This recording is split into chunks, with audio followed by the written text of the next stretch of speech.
Doctor ortho Ayurvedic oil and capsule, अब दर्द भी घुटने टेकेगा। उत्तराखंड के चमोली में निर्माणाधीन टनल में भूस्खलन से 9 की मौत, 6 की तलाश जारी। आज जाएंगे सीएम धामी हादसा स्थल। आज है विभाजन विभीषिका दिवस। बंटवारे के जख्मों को याद कर पीएम मोदी हुए भावुक, बोले अपनों से बिछड़ लाखों लोगों ने खड़ी की जिंदगी।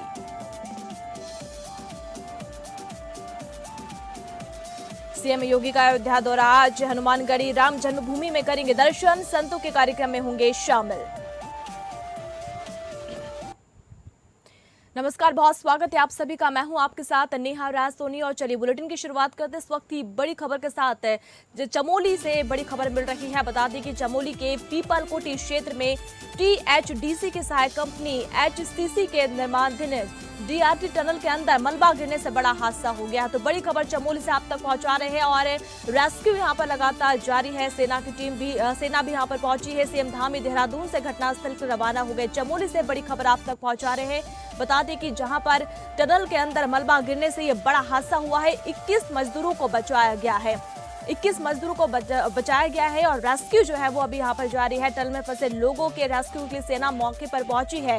राहत और बचाव कार्य यहाँ पर जारी है और सीएम धामी भी अब से थोड़ी देर बाद पहुंचेंगे, मौके पर पहुंचेंगे। देहरादून से घटनास्थल पर रवाना हो गए। अब से थोड़ी देर बाद सीएम मौके पर पहुंचेंगे और 21 मजदूरों को यहाँ पर लगभग अभी बचाया गया है। रेस्क्यू जो है वो फिलहाल अभी भी जारी है। और ये भी आपको बता दें कि हादसे में 7 मजदूरों की मौत की पुष्टि हुई है। पीपलकोटी इलाके में एचसीसी की साइट पर निर्माणाधीन डीआरटी टनल धंसने से यह हादसा हुआ है। 7 मजदूरों की मौत हो गई है। हालांकि कई मजदूरों को यहाँ पर बचाया गया है और भूस्खलन हुआ था जिसकी वजह से यह हादसा हुआ है।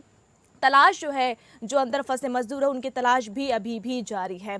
और ये भी हम आपको बता दें कि सीएम भी जो है थोड़ी देर बाद मौके पर पहुंचेंगे। सीएम धामी रवाना हो गए हैं और ये तस्वीरें भी देखिए, तस्वीरें भी चमोली से आप तक पहुंचा रहे हैं जहां टनल धंस गई और ये हादसा हुआ है। ये तस्वीरें भी सीधे आप तक पहुंचा रहे हैं। एनडीआरएफ एसडीआरएफ की टीम मौके पर तैनात है। रेस्क्यू, राहत और बचाव कार्य लगातार जारी है। सीएम पुष्कर सिंह धामी देहरादून से हेलीकॉप्टर के जरिए घटनास्थल के लिए रवाना हो गए हैं। अब से थोड़ी देर बाद सीएम मौके पर पहुंचेंगे और ये भी तस्वीरें आप तक पहुंचा रहे हैं जहां 21 मजदूरों को, जी हां, आंकड़ा जो है लगातार बदल रहा है और 21-22 मजदूरों को लगभग यहां पर बचाया गया है। 7 मजदूरों की मौत की पुष्टि हुई है और राहत और बचाव कार्य जारी है। चमोली जिले के पीपलकोटी के पास बिरही पर जो टनल निर्माणाधीन थी उस पर अंदर काम करने वाले जो मजदूर थे उनके ऊपर कुछ वहाँ मड वगैरह आया है, ऊपर से कुछ भूस्खलन जैसा हुआ है। उसके कारण से कुछ लोग उसके अंदर फंस गए थे और अभी 18 लोगों को निकाल लिया है, जिसमें से कुछ लोग घायल हैं और पीपलकोटी के अस्पताल में उनको भर्ती कराया गया। सभी इलाज वहाँ पर दिए जा रहे हैं और हायर सेंटर भी बात कर ली है। यहाँ पर ऋषिकेश में भी सारी तैयारियाँ हैं। अगर किन्हीं को हेली लिफ्ट करवाना हो इमरजेंसी में या बेस हॉस्पिटल श्रीनगर में, सभी इंतजाम कर दिए हैं। सभी को अभी सुरक्षित निकाला है। 3-4 लोग थोड़ा ज़्यादा घायल हैं, उन सभी का इलाज किया जा रहा है। हमारा प्रयास है कि जितने भी लोग हैं उनका रेस्क्यू जल्दी से जल्दी किया जाए। उसके लिए एनडीआरएफ, एसडीआरएफ, जिला प्रशासन की टीम, हमारे यहाँ की पुलिस की टीम, स्वास्थ्य विभाग, आपदा प्रबंधन, सभी लोग मौके पर हैं। सर, अभी हमारे पास जो टीएचडीसी है वहाँ से 19 लोग पहुँचे थे कुल मिला के, जिसमें से 7 लोग को मृत घोषित कर दिया गया है अस्पताल में और 13 लोग अभी हमारे पास आए हैं जिनकी कंडीशन थोड़ा ठीक है। उसमें से 10 लोगों को हमने एडमिट किया है अपने पास। एक लड़के की थोड़ा सा कंडीशन अनस्टेबल होने के कारण बेस हॉस्पिटल श्रीनगर उसको रेफर किया था हमने। जो हमें जैसे इन्फॉर्मेशन मिली विदिन 5 मिनट के अंदर हम अपनी टीम लेके मार्च हो गए। 7:15 बजे इन्फॉर्मेशन मिली और 8:45 बजे हम यहाँ पर पहुँच गए थे और 8:55 पर हमने ऑपरेशन चालू कर दिया। तो जो हमारी क्यूआरटी टीम थी, इसमें सबसे पहले मैं और मेरे साथ 5 जवानों को रेस्क्यूअर को लेके मैं गया अंदर।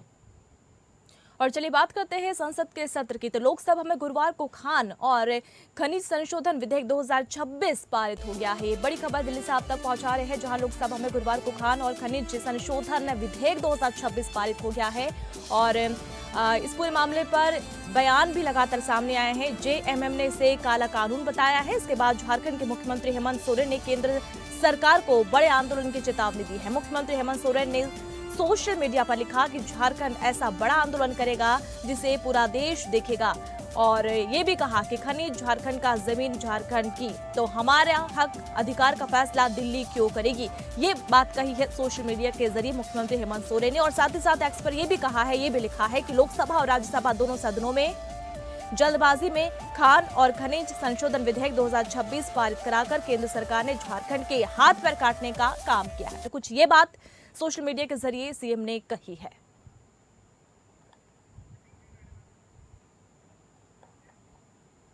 और चलिए ज्यादा जानकारी लेते हैं, अजय सिंह ब्यूरो हेड हमारे साथ फोन लाइन पर जुड़े हुए हैं। अजय, सबसे पहले जानना चाहेंगे, जिस तरीके का विधेयक तो पेश हो गया, ठीक है, विधेयक पेश हो गया, का तमाम तरीके की चर्चाएं चली, लेकिन जिस तरीके का आक्रोश यहाँ पर सीएम में नजर आ रहा है और जिस तरीके की बात उन्होंने यहाँ पर कही है सोशल मीडिया के जरिए, क्या कहे इसे लेकर?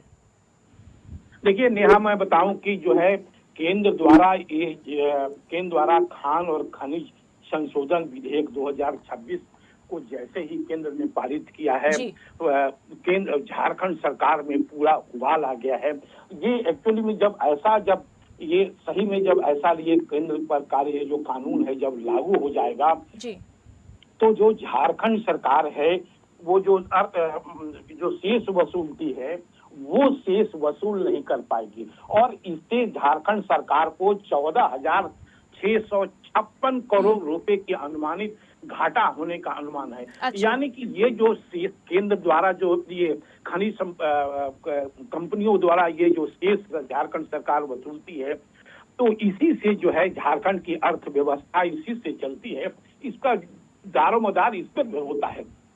इसी विरोध में जो है झारखंड के मुख्यमंत्री ने कल जो है अपने एक हैंडल पर भी लिखा है, और तमाम कल अपने जो झारखंड के कोटे के जो मंत्री हैं और विधायक हैं उनके साथ उन्होंने कल एक वीडियो कॉन्फ्रेंसिंग के माध्यम से एक बैठक की है और कहा है कि ये जो है किसी भी हाल में इस कानून को लागू नहीं करने दिया जाए, प्रभावी नहीं होने दिया जाए।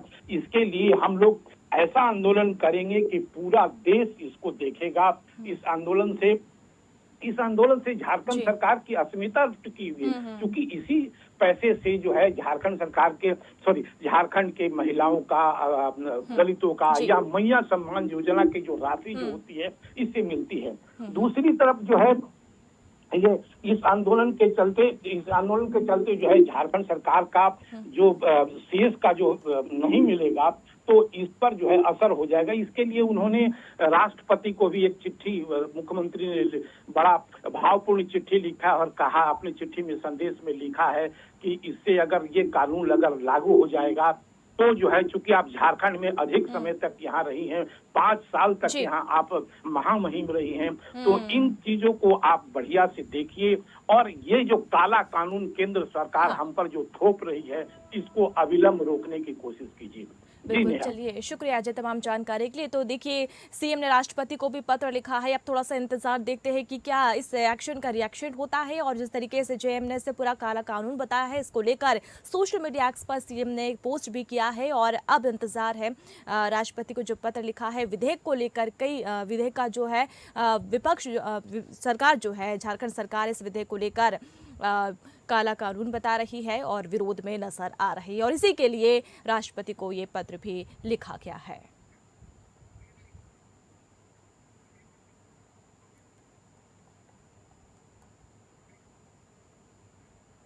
और चलिए झारखंड की ही बात करें तो छात्र आंदोलन लगातार जारी है। छात्र आंदोलन का आज 21वां दिन है। एक छात्र ने 10वें दिन अनशन तोड़ा है। कल तिरंगा यात्रा निकालेंगे आंदोलनकारी छात्र और बोले मांग पूरी होने तक प्रोटेस्ट जारी रहेगा। तिरंगा यात्रा में राज्य भर के युवा शामिल होंगे। तो देखिए लगातार आंदोलन चल रहा है झारखंड में, ये युवाओं का आंदोलन चल रहा है और 21वां दिन आज है। अपनी मांगों को लेकर ये जिद पर अड़े हुए हैं और आज एक छात्र ने 10वें दिन अपना अनशन तोड़ दिया है।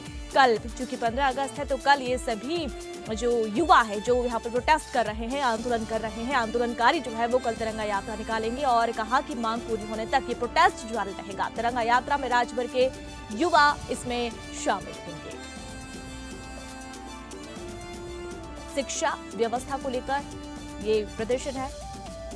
जिस तरीके के मामले सामने आए उसको लेकर आंदोलनकारी छात्र, युवा या यूं कहें जेंजी, ये धरने पर यहाँ पर बैठे हुए हैं, आंदोलन पर बैठे हुए अपनी मांगों को लेकर प्रदेश सरकार से कई मांगे रख रहे हैं और आज लगातार बढ़ते बढ़ते 21वें दिन पर ये आंदोलन पहुंच गया है और कल ये सभी युवा जो है वो तिरंगा यात्रा निकालेंगे।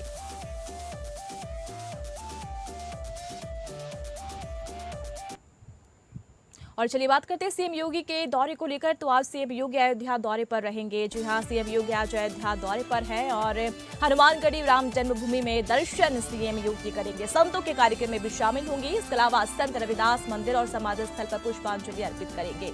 तो मुख्यमंत्री योगी आदित्यनाथ आज अयोध्या जाएंगे और यहाँ पर हनुमानगढ़ी राम जन्मभूमि में दर्शन करेंगे। संतों के कार्यक्रम में भी शामिल होंगे, शिरकत करेंगे। इसके अलावा संत रविदास मंदिर और समाधि स्थल पर पुष्पांजलि सीएम अर्पित करेंगे।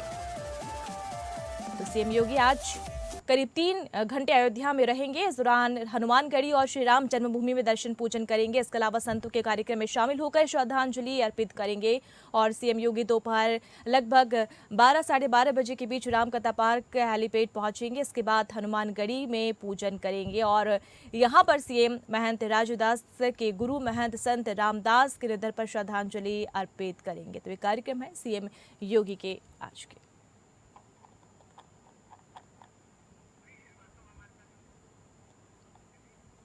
और चलिए हमारे साथ ज़्यादा जानकारी के हमारे सहयोगी रवि हमारे साथ फोन लाइन पर जुड़े हुए हैं। रवि, आज सीएम योगी अयोध्या दौरे पर रहेंगे और एक और जहां पर दर्शन पूजन करेंगे, हनुमानगढ़ी जाएंगे, राम जन्मभूमि जाएंगे। इसके अलावा अगर हम बात करें तो कई और निजी कार्यक्रम है जिसमें यहाँ पर सीएम आज शिरकत करने वाले हैं। ब्यौरा जानेंगे आपसे। देखिए नेहा, आपको बता दें मुख्यमंत्री योगी आदित्यनाथ आज अयोध्या पहुंच रहे हैं और करीब 2.5 घंटे अयोध्या धाम में उनका प्रवास रहेगा। देखिए करीब 12:20 पर रामकथा पार्क हेलीपैड पहुंचेंगे। यहाँ से सीधे हनुमानगढ़ी जाएंगे, जहाँ करीब 12:30 बजे से दर्शन पूजन करेंगे। इसके बाद मुख्यमंत्री महंत राजूदास के गुरु रहे महंत संत रामदास जी के निधन पर श्रद्धांजलि अर्पित करेंगे। फिर सीएम योगी श्री राम जन्मभूमि पहुंचेंगे, जहाँ रामलला का दर्शन पूजन का कार्यक्रम करेंगे। इसके बाद वे दिगंबर अखाड़ा जाएंगे। यहाँ परमहंस रामचंद्र दास जी महाराज के 23वें पुण्यतिथि स्मृति महामहोत्सव में शामिल होंगे। इसके बाद मुख्यमंत्री का संत रविदास मंदिर रायगंज जाने का कार्यक्रम है, वहाँ भी वे पुष्पांजलि अर्पित करेंगे और इसके बाद परमहंस रामचंद्र दास जी महाराज के समाधि स्थल पर पहुंचकर श्रद्धांजलि देंगे। कुल मिलाकर देखें तो आज मुख्यमंत्री का अयोध्या दौरा काफी महत्वपूर्ण रहने वाला है। दर्शन पूजन के साथ संतों और श्रद्धांजलि और राम मंदिर आंदोलन से जुड़े संत की पुण्य स्मृति के कार्यक्रम में भी मुख्यमंत्री शामिल होंगे। इसके बाद करीब 3:10 पर सीएम योगी रामकथा पार्क हेलीपैड से लखनऊ के लिए रवाना हो जाएंगे। यानी आज करीब लगभग 2.5 घंटे के अयोध्या प्रवास में मुख्यमंत्री योगी आदित्यनाथ का पूरा फोकस रामलला के दर्शन और हनुमानगढ़ी और संतों के प्रति श्रद्धांजलि पर रहेगा।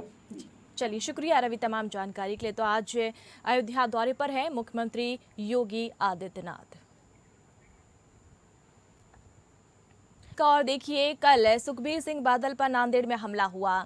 पंजाब के पूर्व डिप्टी सीएम पर नांदेड़ में हमला हुआ है। गुरुद्वारे में टहल रहे थे सुखबीर सिंह बादल और बचाने की कोशिश में एक पुलिसकर्मी भी घायल हो गया। पुलिसिया कार्रवाई लगातार जारी है। नांदेड़ से ये खबर आप तक पहुंचा रहे हैं, जहां सुखबीर सिंह बादल पर नांदेड़ में कल हमला हुआ और पंजाब के पूर्व डिप्टी सीएम पर यह हमला हुआ। गुरुद्वारे में टहल रहे थे सुखबीर सिंह बादल और बचाने की कोशिश में एक पुलिसकर्मी भी घायल हुआ है। पूरे मामले में लगातार कार्रवाई जारी है। तो महाराष्ट्र के नांदेड़ में शिरोमणि अकाली दल के अध्यक्ष और पंजाब के पूर्व उप मुख्यमंत्री सुखबीर सिंह बादल पर हमला हुआ। पुलिस ने बताया कि गुरुद्वारा माता साहिब कौर में एक निहंग ने उन पर कृपान से हमला कर दिया है। इस पूरे मामले में आपको बता दें कि पुलिस के द्वारा जांच जारी है, लेकिन बादल के हाथ में चोट लगी है। उनकी सुरक्षा में तैनात एक पुलिसकर्मी भी घायल बताया जा रहा है। सुखबीर सिंह बादल परिवार के साथ नांदेड़ गुरुद्वारा में माथा टेकने गए हुए थे और सुखबीर बादल को यशोसाई अस्पताल में फिलहाल भर्ती कराया गया है। हमला करने वाला निहंग और पेशे से वकील है।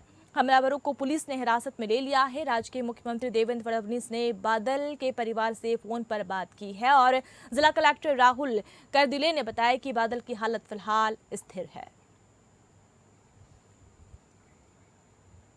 तो गुरुद्वारा विजिट करने के बाद वहाँ से वापस आते वक्त सीनियर के पास एक वहाँ का सेवादार है, उसने अचानक से आके अपने कृपान से अटैक करने की कोशिश की, जिसमें हमारा एक साहब को राइट हैंड में इंजरी हुई है और एक हमारा ऑफिसर है इंस्पेक्टर एसपीयू का, उसने वहाँ पे सिक्योरिटी में था, उसने हाथ से वो रोक लिया, उसको हाथ में थोड़ी सी इंजरी हुई है। ये गुरु महाराज की पावन धरती है, श्री गुरु गोविंद सिंह जी की, और यहाँ का अस्तित्व और श्री गुरु ग्रंथ साहिब जी को गुरु साहब ने यहाँ पे गुरता गद्दी भी दी आली है। तो दर्शनों को आए वाले पंजाब के माजी डिप्टी सीएम सुखबीर सिंह जी बादल और उनकी धर्मपत्नी हरसिमरत कौर जी बादल और उनके बच्चे, उनके दामाद, उनकी पूरी फैमिली, यहाँ पे उन्होंने अखंड पाठ साहब 12 तारीख को आरंभ किया गया था। साथ फोन लाइन पर जुड़े हुए हैं, बताइए सर्वजीत, इस पूरे मामले में फिलहाल क्या कहना है प्रशासनिक टीम का? चूंकि देखिए जिस तरीके की बातें सामने आई हैं, अस्पताल में सुखबीर सिंह बादल भर्ती है, हाथ पे चोट लगी है, और सबसे बड़ी बात तो ये है कि आखिर इतनी सुरक्षा के बीच हमला कैसे हुआ, कौन था वो हमलावर, उसको लेकर क्या कुछ लेटेस्ट अपडेट? जिस तरह से जसपाल सिंह जो हमलावर है, हालांकि वो नियंग था, हालांकि 2 साल से उसी गुरुद्वारे के अंदर वो अपना जो है कार्यरत था, और जिसके बाद जब सुखबीर सिंह बादल वहां पर दर्शन के लिए पहुंचे थे तो उन्होंने उसने अपने जो नीति जो उसका होता है उससे हमला किया। हालांकि वहां पर सुरक्षाकर्मी तैनात थे, जिसकी वजह से हमला, उनके जो सुखबीर सिंह बादल, उनके हाथ पे जो हल्के से टाके लगे हैं, 2 टाके उन पे लगे हैं। हालांकि एक सुरक्षाकर्मी भी घायल है। हालांकि आरोपी ने हमला के बाद तुरंत सरेंडर कर दिया। आरोपी को फिलहाल पुलिस ने गिरफ्तार किया है। उसके पेशे से पुणे का रहने वाला है और पेशे से वकील बताया जा रहा है। ऐसा बताया जा रहा है कि ड्रग्स को लेकर काफी नाराजगी थी उसके अंदर, और उड़ता पंजाब को लेकर वो नाराजगी थी, तो इसलिए उसने हमला किया है। हालांकि पूरे मामले की अभी भी एटीएस और जो नांदेड़ पुलिस है वो पूरे मामले की जांच कर रही है। स्पष्ट किया जा रहा है कि इस मामले को लेकर कई और राजनीतिक एंगल्स या किसी गैंग से ताल्लुकात तो नहीं है। पूरे मामले की हिस्ट्री अभी जांच की जा रही है, नांदेड़ पुलिस भी जांच कर रही है। एटीएस ने सुबह ही जो आरोपी है जसपाल सिंह के घर पे छापेमारी की है, ताकि कुछ एविडेंस उनको मिल खंगाल सके। तो पूरे मामले पे एडीएस, महाराष्ट्र 8 नांदेड़ पुलिस छापेमारी की जा रही है, और आरोपी फिलहाल उनके कस्टडी में है, और फिलहाल जो सुखबीर सिंह बादल है उनकी जो हालत स्थिर बताई जा रही है। चलिए, शुक्रिया सर्वजीत तमाम जानकारी के लिए। तो आरोपी जो है वो पुलिस हिरासत में है, सरेंडर कर दिया था हमले के बाद ही, लेकिन एविडेंस और सबूतों के लिए फिलहाल जो पुलिस है वो जांच कर रही है। हालांकि सुखबीर सिंह बादल अस्पताल में भर्ती है, हालत जो है वो स्थिर बताई जा रही है।